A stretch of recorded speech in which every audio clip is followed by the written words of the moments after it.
Hello viewers, welcome back. This is Literary Goa, the program that looks at books and authors about Goa and from Goa. Today we have with us Father Tony Anthony da Silva. Father Anthony da Silva is also known as Father Tony Da among the Jesuits. He's been a former provincial of the Jesuits in Goa. He's a man of psychology actually, but he heads the Xavier Center of Historical Research. Very easy to get along with person.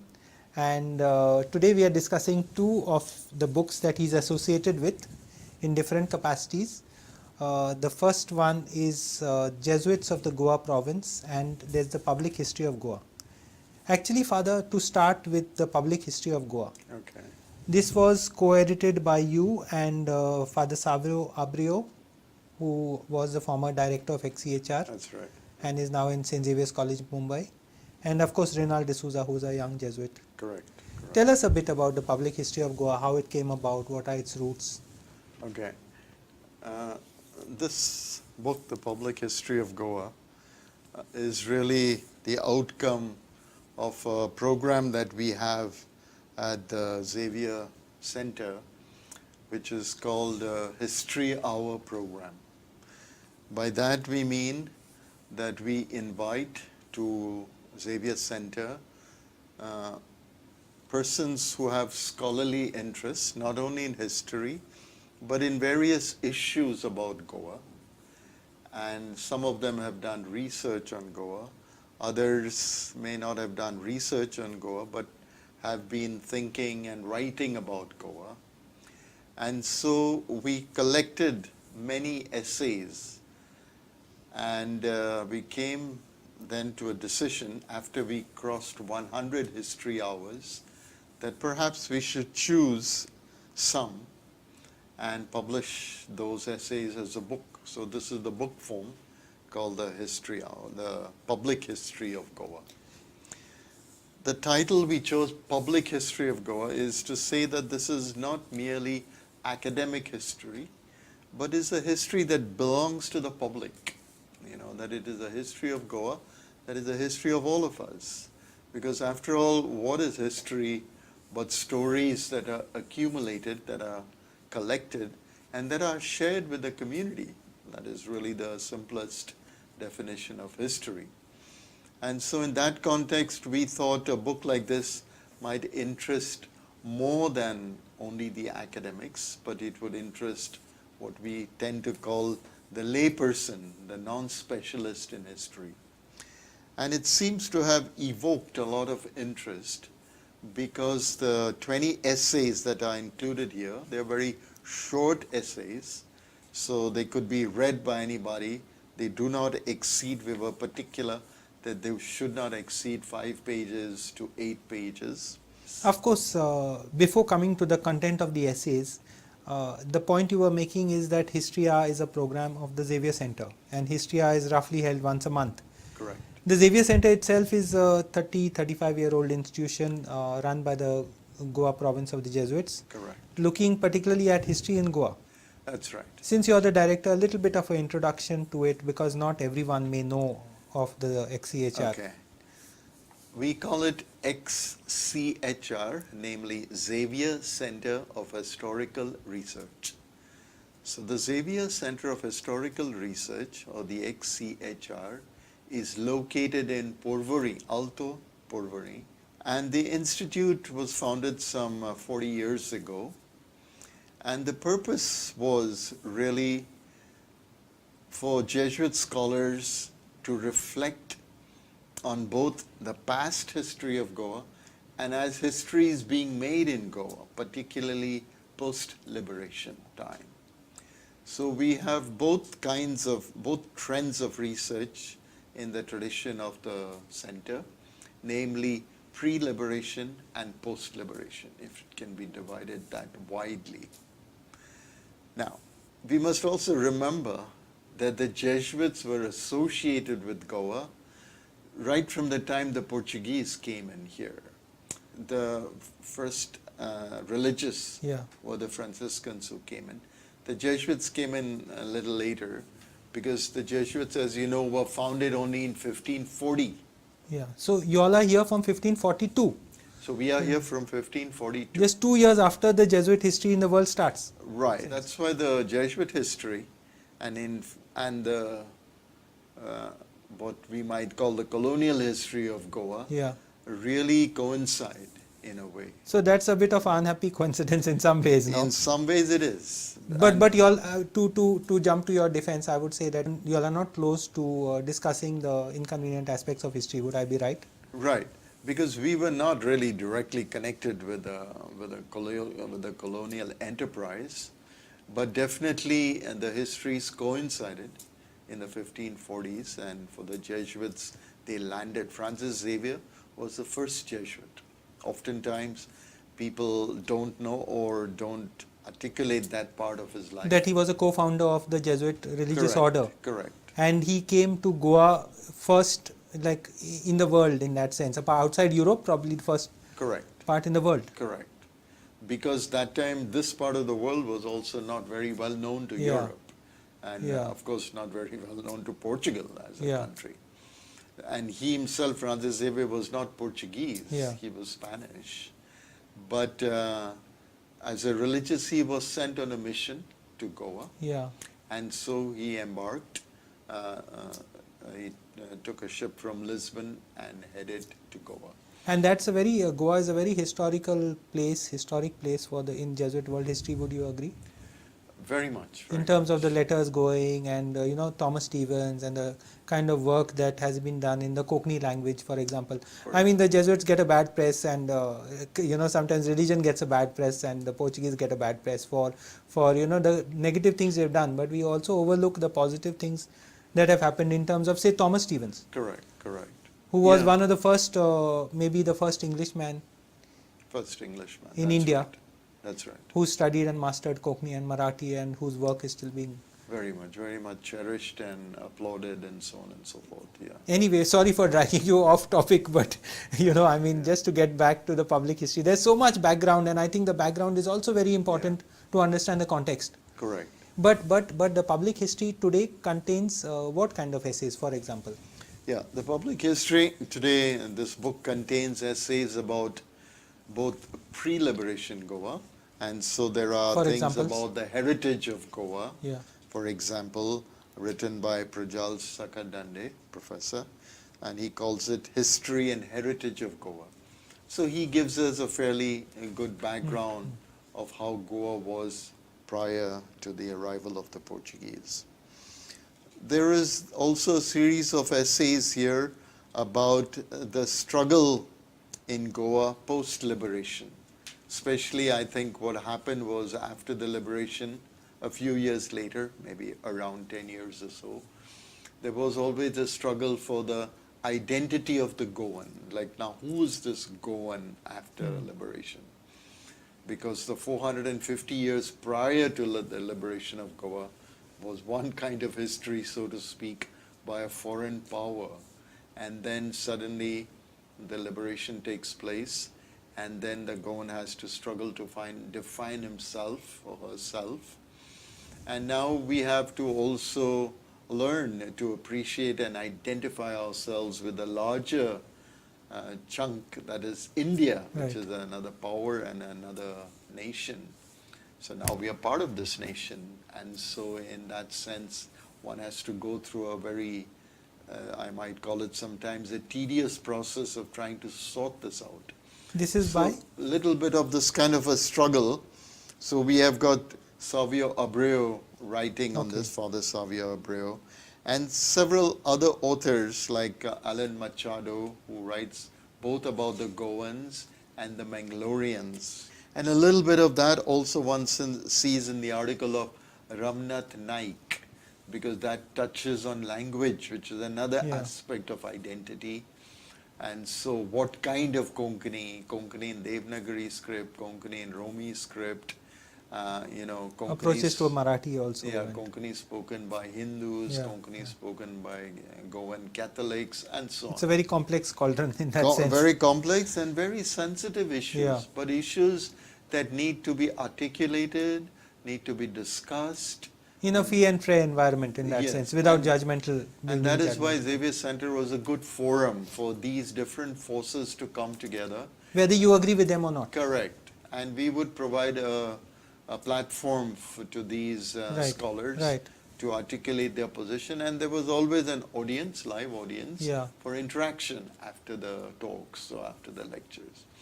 So that stimulating environment really helped us a lot and helped Xavier Center, to understand a little bit better what is going on also in the minds and hearts of ordinary, so to speak, Goans. So And in that this sense- program you all have sustained over 100 series and much more. Yes. And over. not only has it helped the public to understand issues, but it has helped the public also to understand what history could be, what XCHR is, Correct. in a broad sense of the word. Correct.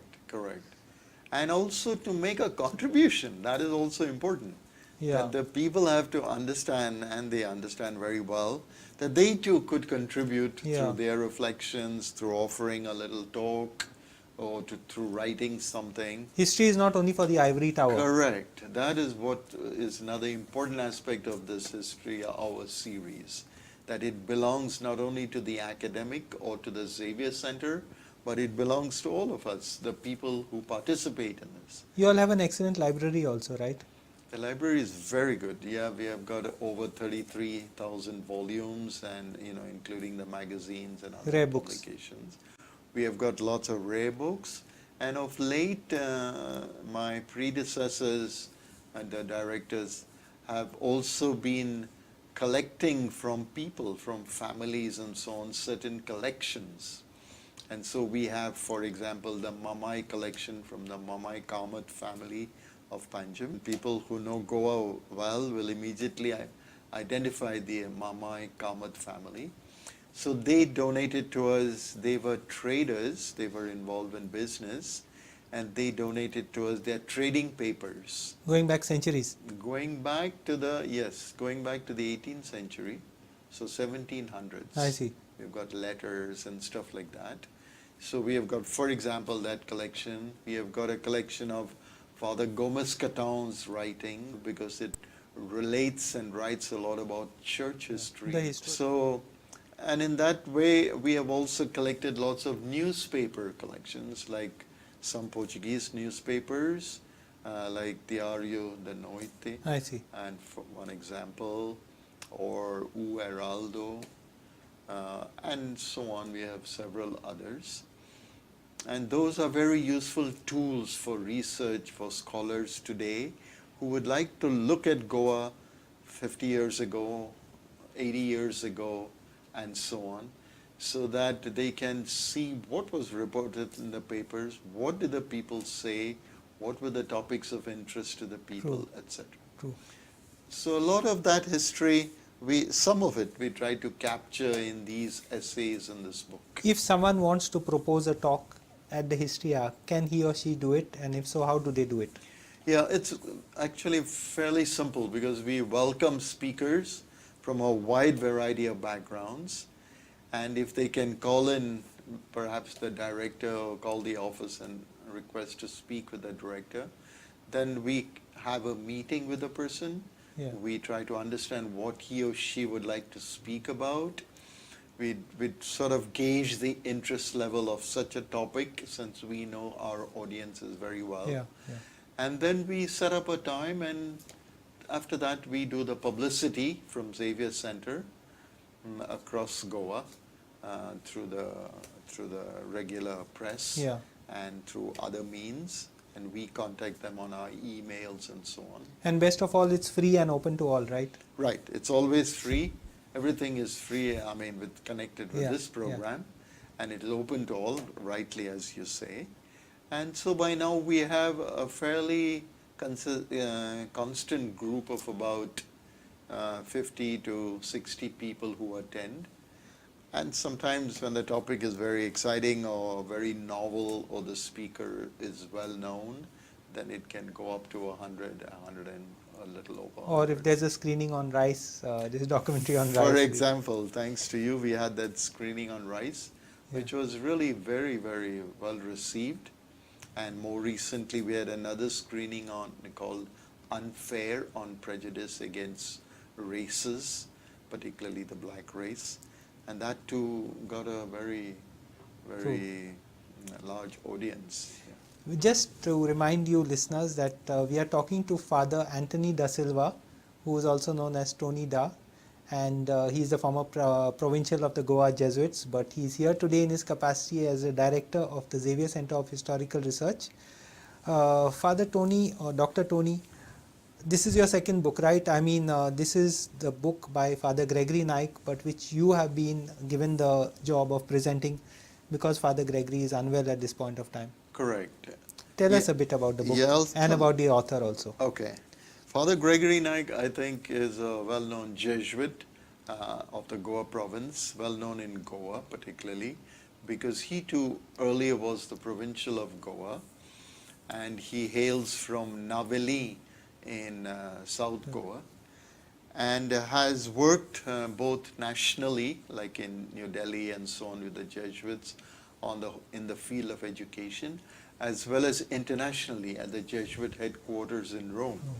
And so he spent many years working with Jesuits at different levels and in different fields of work.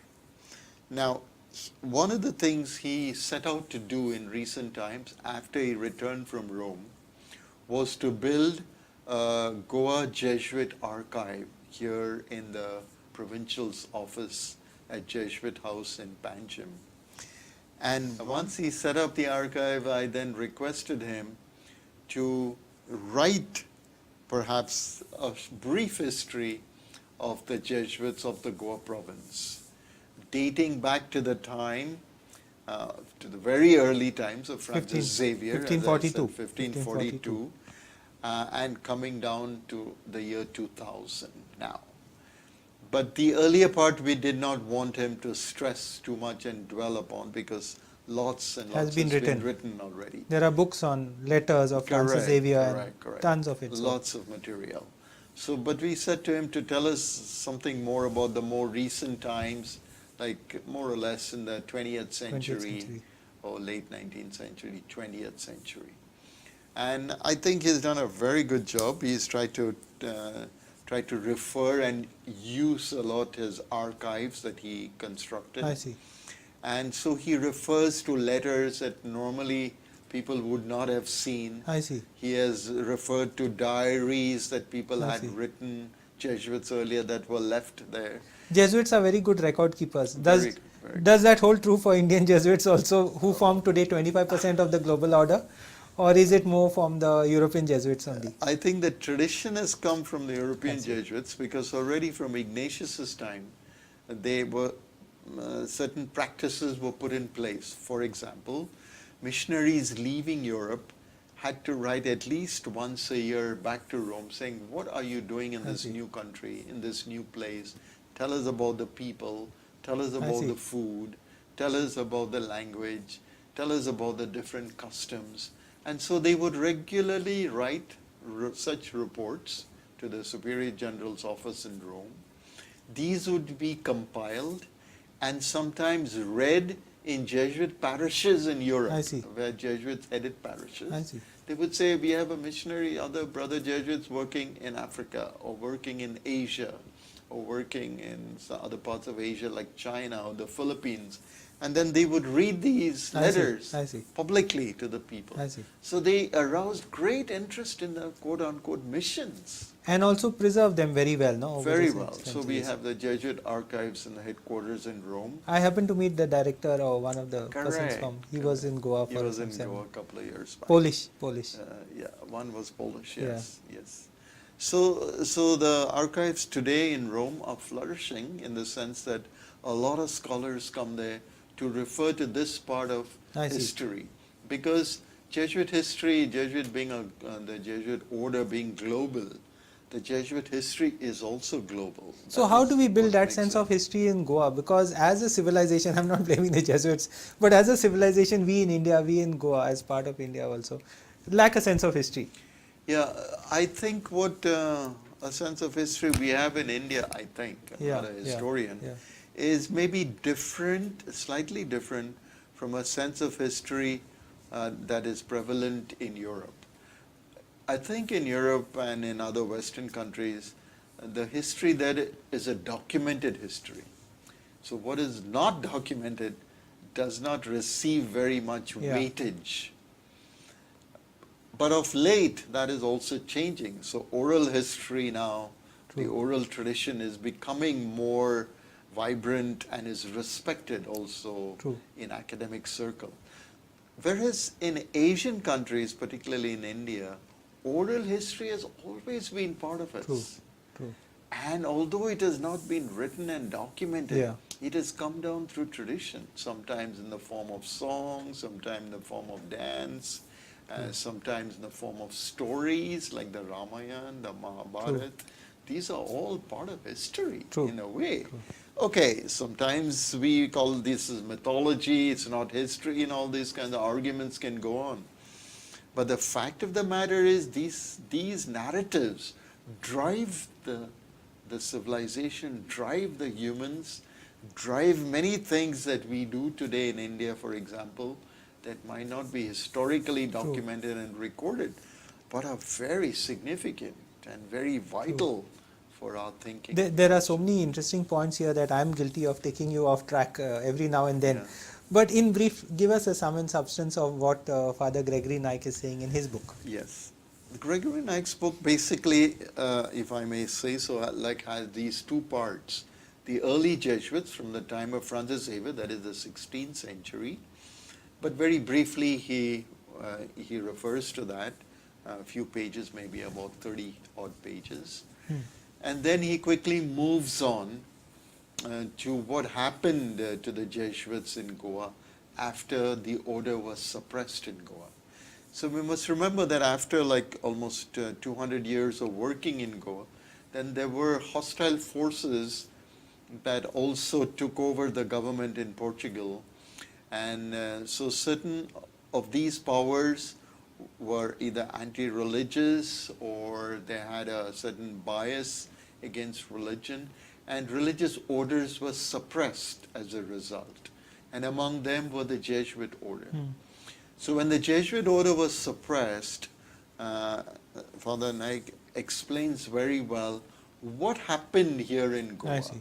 How the Jesuits were rounded up in old Goa. They were imprisoned for several months. And then when it became convenient and ready, they were shipped out of Goa, all of them, in toto. They were all European Jesuits, naturally. They were shipped back to Lisbon. 1770s? In 1759, the order was suppressed, and immediately after that, there was this imprisonment and deportation to Portugal. Many, of course, died on the way because some were very senior men and so on and so forth. And the few who survived then landed in Portugal. And from there, they tried to take up some new assignments in other parts of Europe or in Portugal itself and so on. But what is important is for us to understand the impact of this historical event on the Jesuits in Goa. I think that is the focus. So they returned only in the 1890s? Or? Yes, 1890s, and that also very weakly, and then in 1939 also. And then you can understand that in the meanwhile, the very nature of the history of India had changed. Yeah. The British had taken over India in the meanwhile. The Portuguese were restricted only to Goa. And so there was... The Jesuits were active in other parts of India like Mangalore and all a bit earlier, no? The Jesuits in the meanwhile at that time were very active in other parts of India, because in British India, so-called British India, there was no restriction. There was so Mangalore, Bombay. Yes, all the way. Mangalore, Bombay, Tamil Nadu, Bengal, Calcutta, and so on. Flourishing Jesuit. Madurai, flourishing Jesuit missions. So they ended up having more and better institutions, education institutions than we have. Correct. That is the reason. And also they did not undergo this trauma and shock that the Jesuits of Goa had to undergo, because when they were suppressed, they lost all their institutions in Goa. We cannot forget that. all the 29 or 30 odd parishes that we I had. see. The basilica, the very foundation of the Jesuits in Old Goa, everything was lost. Lost because it was taken over by the government. Some of it was handed over, the parishes and so on, to the Diocese of Goa, which was very correct, because the Diocese of Goa then took up this challenge and really kept all these parishes alive that we see even to this day. Yeah. And not just alive, but very vibrant they are today. And this is great credit to the diocese that did not allow the mission to flounder. And Then in the 20th century starts the history of schools like the Britos and Loyolas. And correct. So things that like that. history also has been documented in this book, the recent history. And those were schools that were handed over to the Jesuits. Either they were run Small by, schools. by small schools, by lay families or so on.